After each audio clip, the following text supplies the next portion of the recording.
Ah, je l'ai fait un peu généreux. C'est une bière de Mestis, hein. Bon, c'est pas grave.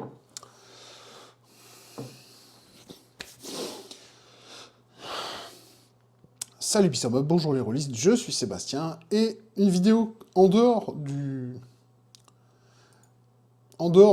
mes sorties habituelles. Pourquoi? Parce que je voulais répondre à la dernière vidéo de François Letarte de la chaîne JDR des 30. Je suis en train de la chercher pour vous donner le titre parce qu'il est quand même joli. Pas préparé et tout, j'ai entendu sa vidéo dans les transports en commun, et je dois dire que j'étais à peine à la moitié de la vidéo que je savais qu'il fallait que je réponde, enfin que j'avais envie, il n'y a pas de il faut, on va arrêter de se mentir, j'avais envie de répondre. La question de sa vidéo, et d'ailleurs c'est une question, c'est le style trip de jouer des PJ méchants. Mais pourquoi? Alors, outre le fait d'avoir un peu de langage fleuri québécois dans le titre, c'est une bonne question. Et je vous invite à regarder sa vidéo qui dure un peu plus de 20 minutes. C'est vraiment le ras-de-bol d'un MJ qui, en plus, lui, pour ceux qui ne connaîtraient pas, est quelqu'un qui fait du JDR en périscolaire, pour utiliser le terme français, enfin, qu'on utilise nous en France. Et il joue beaucoup avec des ados, quelque chose comme ça, mais aussi avec des enfants plus jeunes. Mais j'ai l'impression que, principalement, il me corrigera si je me trompe, son public majoritaire, c'est des ados. Et il en a vraiment par-dessus la tête. Non pas de voir des équipes de méchants, des tables de méchants qui se montent, parce qu'à la limite, ça, c'est un trip que j'arrive à comprendre. Non, lui, son problème, pour paraphraser ce qu'il a dit, c'est quand un joueur, généralement un ado, décide comme ça, parce que bon, alors, son alignement le justifie, enfin ça c'est l'excuse qu'il se donne, commence à faire des actions mauvaises, mais qui sont vraiment juste des actes de violence complètement aléatoires, sans aucun sens, et qui, selon lui, le joueur ne s'attend pas à des conséquences, et j'aurais tendance à être d'accord avec lui si je me base sur mon expérience personnelle. Pas en tant qu'MJ, en tant que joueur qui a été adolescent, qui a fait du jeu de rôle à cette époque-là. Ça remonte à loin, je sais, pas besoin de le préciser. Mais pourquoi est-ce qu'il y a cet attrait à jouer le méchant dans une table de bons? Alors je suis tout à fait d'accord avec toi, il n'y a aucun intérêt à jouer un méchant. Sur une table de joueurs bons, aucun joueur comme ça, d'un coup, décide de passer méchant, il n'y a aucun intérêt. Il n'y a rien de positif qui peut en ressortir. Mais, si je me base sur ce que j'ai vécu quand moi je l'ai fait, j'ai voulu le faire, plutôt je devrais dire, parce que j'ai jamais eu l'occasion de le faire. Et quand j'ai eu l'occasion de le faire, j'étais suffisamment âgé pour me dire oui, c'est complètement con. Et en plus, si le MJ est un tant soit peu cohérent avec lui-même et l'univers, les conséquences vont être rapides, lourdes et définitives. Mais bon, revenons-en à la question. C'est quoi le trip de jouer des PJ méchants dans un univers ou dans un jeu où il vaut mieux jouer des bons? Parce que le jeu est construit pour ça.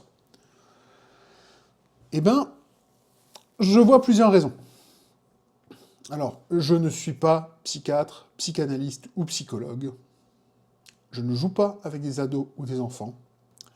Même si des fois j'ai eu à ma table des joueurs qui ont la maturité émotionnelle ou mentale d'un enfant. Moi, je suis borderline par moment aussi à ce niveau-là. Mais à aucun moment, je peux que donner des réponses anecdotiques, enfin basées sur l'anecdotique que j'ai vécu. Excusez-moi, je vais beaucoup parler. Cette vidéo, je pense, va être assez longue. Il n'y aura pas grand-chose à voir, donc si vous voulez mettre ma vidéo en arrière-plan et faire autre chose, je vous invite à le faire. En attendant, moi je bois un coup, parce que je viens juste de rentrer du boulot.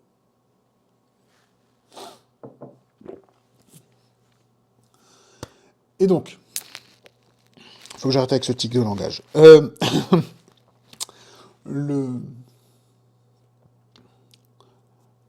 comme je disais, il y a plusieurs raisons. La première raison que moi je vois, je vais revenir sur un truc qui va énerver du monde, ou qui va en plaire à d'autres, et qu'on retrouve dans beaucoup de création culturelle, c'est ça le terme que je cherchais, le méchant a un attrait.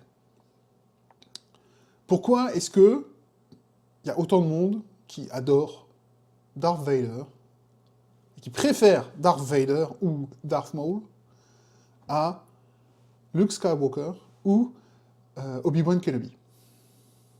Pourquoi? Parce que le méchant a la capacité de pouvoir faire des choses que, par essence, le gentil ne pourra jamais faire. Et il y a aussi un attrait au niveau de la personnalité. Parce que, justement, le personnage bon, le gentil, il y a des choses et des comportements qu'il n'aura pas. Et il y a tout un attrait. Et en plus, quand un méchant est bien écrit, et on peut retrouver aussi ça dans le catch, oui, j'y reviens toujours, mais parce que c'est un très bon moyen de comprendre l'écriture improvisée, et c'est un très bon moyen de comprendre la psychologie, dans le sens création d'histoire en se basant sur la manière de penser de votre protagoniste et de votre antagoniste. Qui, dans le catch, on va l'appeler le protagoniste, le face ou le babyface, et le méchant ou l'antagoniste, le heel. Et les deux vont pas du tout avoir la même manière de se comporter, les deux vont pas avoir le même moment où ils vont être importants, où ils vont gagner en importance et ils vont gagner en puissance, mais l'histoire suit toujours à peu près la même chose, et quand un méchant est bien écrit, on l'apprécie pour ce qu'il est, dans le sens où il a une personnalité qui est quand même attirante, intéressante, même si le personnage est complètement mauvais et n'est clairement pas un exemple, il va avoir un comportement qui va être attirant, et en plus, s'il est vraiment bien écrit, on a hâte de le voir se faire casser la gueule. Dans le catch, c'est d'ailleurs sur ça que tout le business est construit, le méchant, quand il est bien joué, bien construit, que l'histoire est bien écrite, eh ben, les gens vont venir payer pour voir ce mec se faire casser la gueule, enfin, faire semblant de se faire casser la gueule, par le gentil de l'histoire. Et c'est comme ça que le business marche.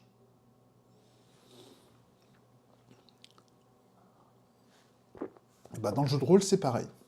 Vous allez avoir votre équipe de gentils, votre méchant, vous allez le construire pour que les autres, vos joueurs, n'aient qu'une envie, c'est d'arriver à lui mettre la main dessus et de lui éclater la tête à grands coups de boule de feu ou de quoi que ce soit d'autre. Et forcément, s'il y a cet attrait, il y a des joueurs qui vont se dire à un moment ou à un autre, j'ai quand même envie d'être badass comme ça. Sans forcément comprendre, ou forcément avoir en tête, le fait que être un personnage mauvais fait par essence que il va pas vivre vieux dans un univers héroïque, dans un univers où il y a des héros, que ce soit de la SF, du médiéval fantasy, ou du contemporain. Dans l'ensemble, à partir du moment où vous décidez de faire ça, ça va se savoir, au bout d'un moment, même si vous arrivez une fois, deux fois, trois fois à pas laisser de témoins, ça va se savoir à un moment. Il va y avoir des rumeurs qui vont commencer à courir. Et quand ces rumeurs, elles vont suffisamment commencer à courir, il y a des gens que ça va intéresser, parce qu'ils vont se dire, oula, il y a un problème, on va s'en occuper. Et c'est là qu'on commence à avoir une troupe de héros qui court après vos personnages. Et c'est là que ça devient très intéressant. Mais là n'est pas la question. Alors que je reçois une notification sur mon téléphone qui me prend la moitié de l'écran. Pardon. Donc il y a cet attrait-là, il y a cet attrait de « ah, il est cool ». C'est un peu comme aussi l'envie de vouloir jouer des anti-héros. Tu as cité le cas de Batman. Je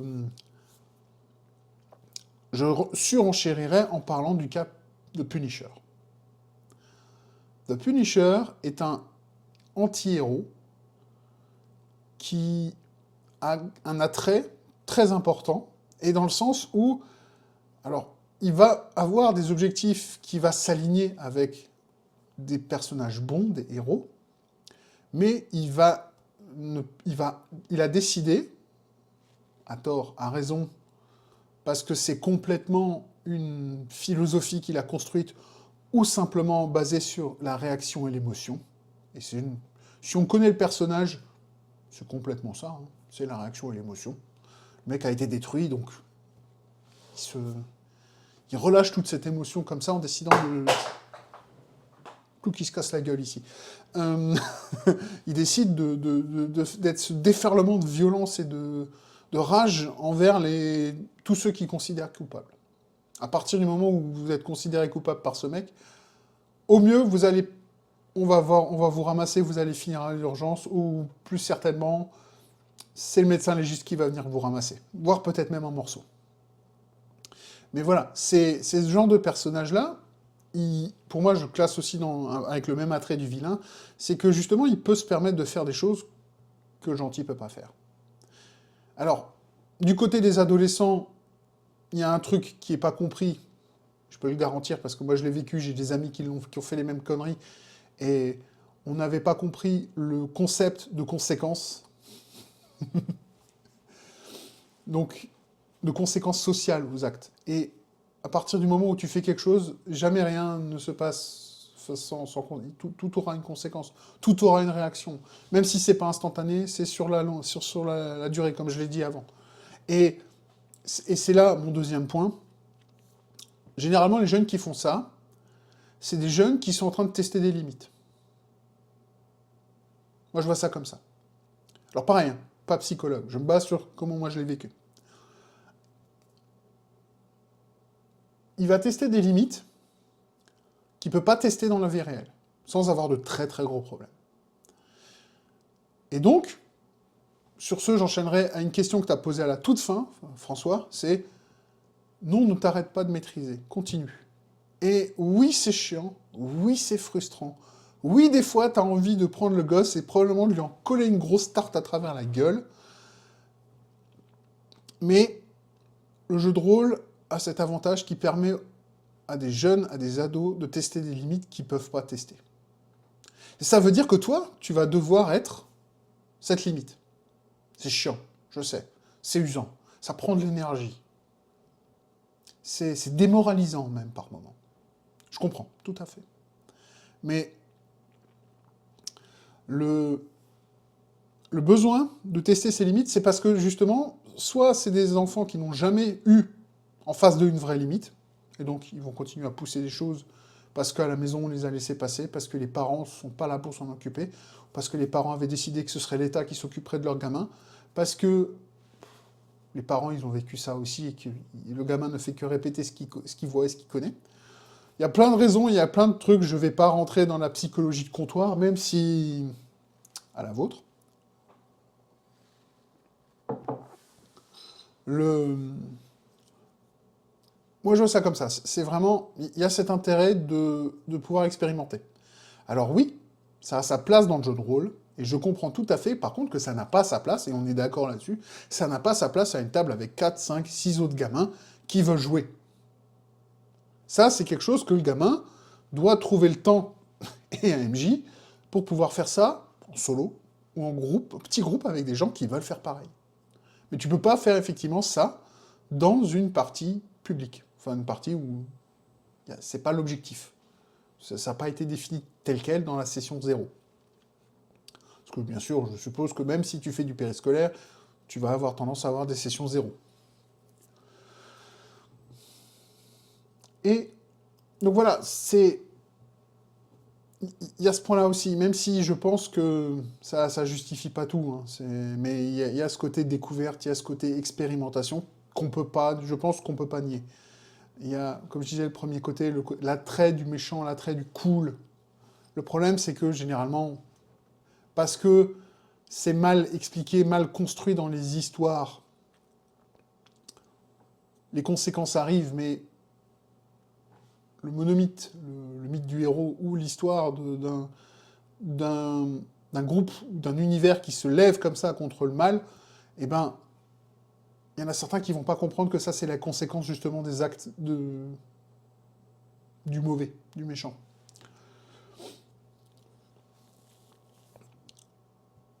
Je voudrais aussi faire une petite aparté. Tu disais que ça doit probablement venir du jeu vidéo. Je te garantis que non. La plupart des jeux vidéo, on ne joue pas le méchant. Les jeux vidéo où on joue le méchant sont généralement les jeux vidéo les plus rares.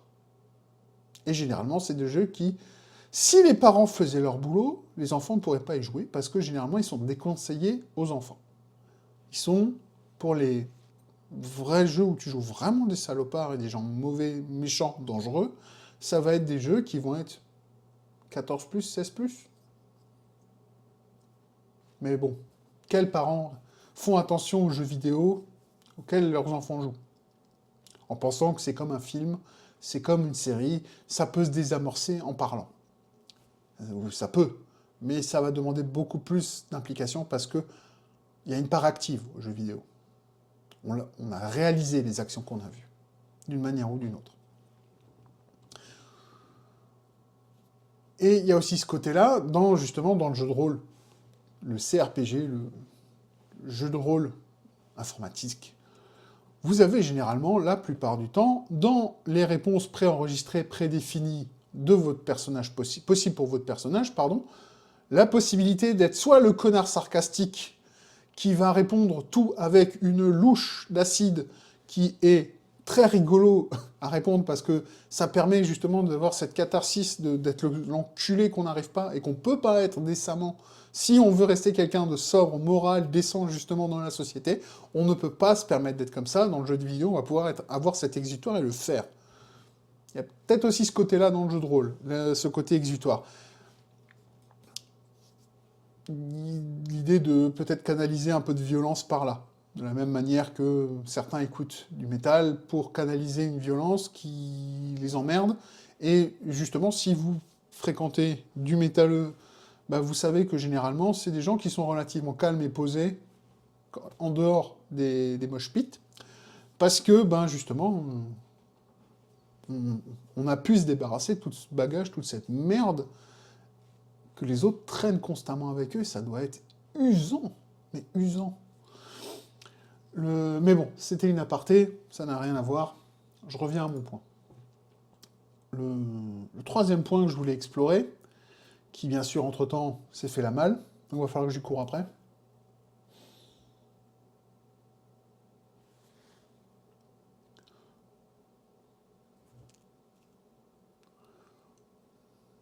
Ça m'énerve, il revient pas. Allez, reviens. Bon, bah, vu que je sèche, je commence à avoir du mal à parler, c'est bien barré ça, bah, je m'hydrate. Enfin, bon, à moitié.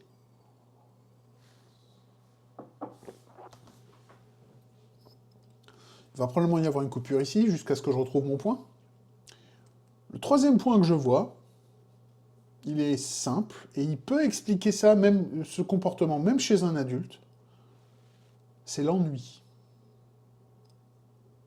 C'est laisser la pensée intrusive gagner, juste pour voir ce qui se passe. Alors il y a un peu aussi cette histoire d'expérimentation, mais c'est ramener un peu de chaos dans cet univers, alors que justement, généralement, les joueurs vont avoir tendance à être la force qui essaie de ramener l'ordre, ou de contenir le chaos. Ben justement, de temps en temps, comme ça, juste pour voir ce qui se passe, juste pour pouvoir mettre un petit peu de... rajouter un peu de feu comme ça, un peu d'essence sur la flamme, juste pour avoir une flambée, comme ça, juste parce que c'est rigolo, ça éclaire, c'est beau, ça fait chaud, c'est rigolo. Le problème, c'est que faire ça va forcément avoir des conséquences, et c'est ça, comme je l'ai déjà dit, c'est ça que les joueurs oublient. Les conséquences de leurs actes. Ça va forcément avoir une conséquence. Et toi, en tant qu'MJ, c'est ton boulot de t'assurer que ces conséquences leur arrivent vite et fort, en pleine gueule. Pour qu'ils comprennent que cet univers, même si c'est un univers où ils sont les héros, il y a déjà d'autres héros qui ont glissé, qui ont chu et déchu, et l'univers a su les gérer. D'ailleurs, eux sont peut-être même un morceau de cet univers qui est en train de gérer un gentil précédent qui a glissé. Et qui a une idée à la con à explorer là-dedans. Le cycle de la violence. Ou le grand classique que la vengeance ne marche pas. Enfin, c'est connu, je vous invente rien. Hein. Enfin bon, voilà. Enfin bref, quoi qu'il en soit. Pour finir, pour conclure. Même si c'est frustrant, je le sais, je l'ai vécu, j'ai été joueur, je suis MJ. C'est frustrant. C'est énervant, c'est usant. Mais ça fait malheureusement partie du risque qu'on prend quand on est MJ, d'avoir à gérer ce genre de casse-pied. Le seul moyen qu'il y a de gérer ça, c'est de bien définir les choses à la session 0. Et de dire les choses clairement. Vous êtes là pour jouer des héros. Vous êtes là pour jouer des gens qui vont essayer de rétablir l'ordre. Vous êtes là, si on prend ton exemple de Star Trek, pourquoi est-ce que la plupart des gens n'arrivent pas à comprendre Star Trek alors qu'ils adorent la série, qu'ils n'arrivent pas à le faire en tant que joueur, dans une partie de jeu de rôle de Star Trek, parce qu'ils n'ont pas compris que Star Trek, c'est pas nous, c'est pas notre univers. C'est un univers qui est tellement loin dans la manière de penser, dans la manière d'approcher les choses. C'est un monde où on a dépassé les limitations matérielles. Il n'y a plus de besoin matériel avec le réplicateur. L'humanité est complètement éclairée, on va dire, dans le sens où s'est déjà débarrassée de ses démons. Elle a réglé le plus gros problème, qui est le problème de la limitation des ressources, puisque dans l'univers de Star Trek, si vous avez de l'énergie, vous avez de la matière. Et c'est faisable comme ça. Ça nécessite pas des gros réacteurs de fusion, des choses comme ça. C'est facile comme une imprimante 3D. Sauf que là, ça n'utilise vraiment que de l'énergie pour vous générer de la matière. Donc forcément, cet univers n'est pas quelque chose que nous, on peut décemment pas imaginer. Enfin, on peut l'imaginer, sinon Roddenberry ne l'aurait jamais conçu, cette série. Il n'aurait jamais créé cet univers qui maintenant est complètement piétiné, on va dire, pour rester poli, par des gens qui ne comprennent pas du tout ça, et qui ont justement ce besoin de la traite du méchant, parce que c'est des gens qui sont... Il y a aussi ce côté-là, tiens, c'est le côté, justement, qui revient sur l'expérimentation, c'est le manque de maturité émotionnelle, c'est le manque de maturité et de contrôle. C'est aussi le manque, peut-être, d'une sorte d'intelligence sociale. Ça n'a pas été encore compris. Moi, qui suis quelqu'un d'extrêmement... Enfin, qui a été pendant très très longtemps très individualiste, malgré tout, j'avais compris que si on veut vivre en société, il y a plusieurs concepts qu'il faut respecter. Un, le principe de non-agression, qui est la base de tout. Si vous ne respectez pas ça, vous ne pouvez pas vivre en société. Et deux, si vous voulez que votre société tienne à peu près la route, il faut que les gens aient le réflexe de l'altruisme. De vouloir améliorer les choses pour les autres, même si pour eux, il n'y a pas forcément d'avantage instantané. Il y a un avantage sur la durée. Et c'est ça que certains ne voient pas, parce que justement, il n'est pas mis en avant. Il n'y a pas de symbole d'espoir, il n'y a pas de héros à mettre en avant, il n'y a pas de modèle à suivre. Tous nos modèles, tu l'as dit, c'est des...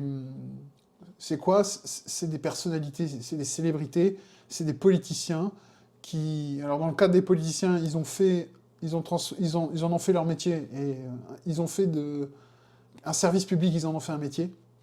Un service qu'on rend au public, ils en ont fait un métier, donc forcément, ça ne peut que mal se passer, puisqu'ils vont utiliser le service aux gens pour faire un maximum de profit à court terme pour eux, au lieu d'essayer justement d'améliorer la société et d'avoir ce réflexe altruiste, ils vont avoir un réflexe égoïste. Et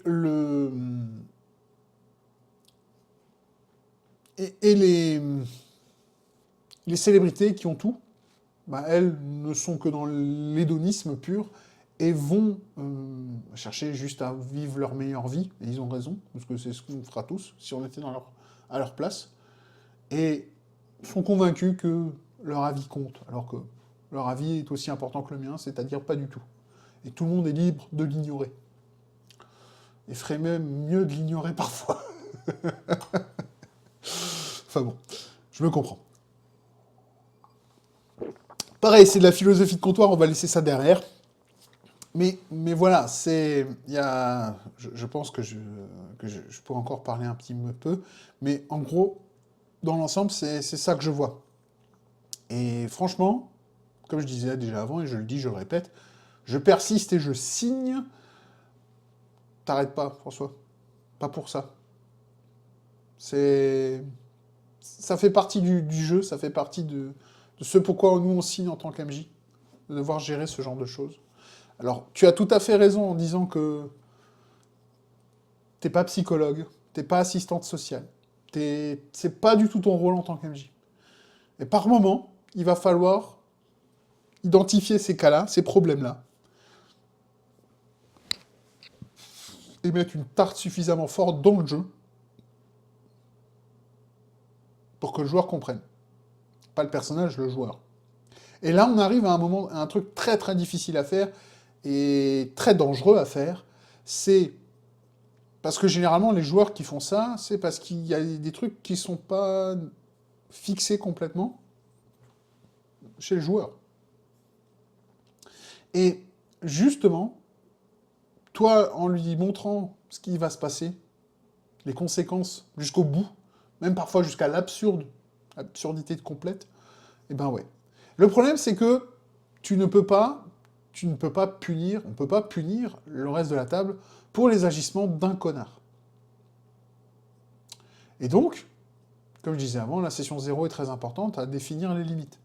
Et dire, si je vous prends à faire ça, si vous commencez à faire les murder hobos ou simplement d'un coup le mec qui pète les plombs, eh ben vous allez péter les plombs. Et donc, comme vos personnages se contrôlent plus, ben, vous allez me donner votre feuille et puis vous allez vous voir ailleurs. Ou alors vous refaites un personnage. Voilà. Parce que c'est pas ton rôle de gérer ça. Et quand un joueur, pardon, je commence à glisser, quand je le refais, quand un joueur commence à insister sur ce genre de truc, il est temps de le sortir parce que c'est quelqu'un qui a clairement besoin d'aide. Et il ferait mieux de passer son temps justement à chercher cette aide et à utiliser cette aide qu'à venir pourrir le temps d'autres joueurs. Et oui, si des gens qui m'écoutent là, vous vous sentez pas bien, quelque chose qui dans votre vie va pas, et que vous avez envie de le sortir pendant une table de jeu de rôle, c'est tout à fait faisable. Organisez cette table, faites-le. Mais ne venez pas court-circuiter une table qui fonctionne pour exorciser vos démons, pour lâcher cette énergie. Faites-le dans un endroit qui est fait pour. Une partie que vous avez créée, que vous avez réussi à convaincre un MJ de le faire pour vous. Et à ce moment-là, il n'y a aucun problème. Faites ce que vous voulez. Vous voulez jouer une table de connards sanguinaires, génocidaires, racistes, xénophobes et je ne sais quoi d'autre, allez-y, faites-le. Tant que c'est défini à la session 0, tout va bien. Mais ne venez pas pourrir les autres joueurs avec vos problèmes. On en a tous déjà assez, on arrive déjà à peine à les gérer les nôtres, qu'on va pas pouvoir vous aider trop à gérer les vôtres. Voilà. Je sais que c'est un peu méchant, que c'est un peu... J'ai le terme anglais, callous. C'est un peu brut, mais le jeu, c'est ça, c'est un moyen de s'échapper, c'est un moyen de vivre autre chose. Et comme l'a dit si bien François, ben, il n'y a aucun intérêt à revivre les mêmes saloperies que dans le monde réel, dans une partie de jeu de rôle qui sert justement à nous échapper de ce monde réel, pendant 1 heure ou 2, pendant une demi-journée. Donc, gardez vos saloperies pour une table qui est faite pour. Voilà. Je suppose qu'il va y avoir plein de réponses à cette question et à ta vidéo, François, donc j'espère que je vais en voir plein, je vais en voir d'autres, des réponses. Je sais déjà que Hailey a fait une vidéo là-dessus, que j'ai pas encore regardé parce que je voulais pas qu'il me donne ses idées. Donc, si ça se trouve, on a des idées proches, hein, mais je sais pas, je l'ai pas regardé. Mais j'avais pas envie qu'il me partage ses idées, volontairement ou pas, d'ailleurs. Mais voilà. Est-ce que j'ai encore quelque chose d'autre à dire?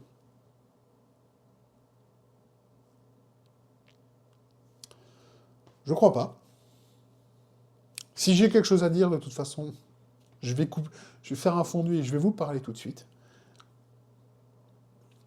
Et sinon, eh ben, cette vidéo est maintenant terminée. Comme d'habitude, je vous souhaite de trouver ce qui vous rend heureux.